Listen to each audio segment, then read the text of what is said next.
जय माताजी मित्रों, स्वागत है આજના નવા વિડીયોમાં। આજે તારીખ છે 29/7/2026 ને ઘણા બધા મિત્રોની કોમેન્ટો આવતી હતી કે દાંતીવાડા ડેમના ઉપરલે બનાસ નદીમાં નવા નીર આવ્યા છે, પણ શું દાંતીવાડા ડેમમાં પાણીની આવક શરૂ થઈ કે નહીં? દાંતીવાડા ડેમના તાજા અને લાઈવ સમાચાર લાવો તો આજે આપણે બનાસકાંઠા જિલ્લાના જીવાદોરી સમાન ગણાતા દાંતીવાડા ડેમ ઉપર એક નજર કરીએ। તો તેની પહેલા મિત્રો ફરીથી ગુજરાતમાં એક વરસાદનો નવો રાઉન્ડ આવી રહ્યો છે। ફરીથી મિત્રો બનાસકાંઠામાં ધોમધમાર વરસાદ થવાની શક્યતા છે।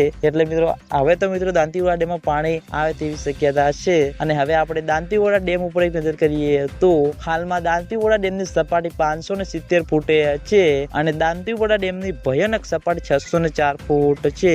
અત્યાર સુધીમાં દાંતીવાડા ડેમ 26.44% ભરાયેલો છે અને ઘણા બધા મિત્રોની કોમેન્ટો આવતી હતી કે દાંતીવાડા ડેમમાં નવા નીર આવ્યા કે નહીં। તો મિત્રો હજુ સુધી દાંતીવાડા ડેમમાં પાણીની આવક શરૂ થઈ નથી। ઉપરવાસમાં જે મિત્રો બનાસ નદીનું પાણી આવે છે તે પાણી મિત્રો હજુ સુધી દાંતીવાડા ડેમ સુધી આવ્યું નથી અને દાંતીવાડા ડેમમાં તે પાણી આવશે અને પાણીની આવક શરૂ થશે તો સૌથી પહેલા તમને બધાને આ ચેનલ દ્વારા વિડીયો બનાવીને જાણ કરવામાં આવશે। એટલે તમે બધા અમારી ચેનલ ઉપર નવા હોય તો વિડીયોને લાઈક કરી દેજો, કોમેન્ટ કરી દેજો અને ચેનલને સબસ્ક્રાઇબ પણ કરી દેજો। તો મિત્રો જય માતાજી।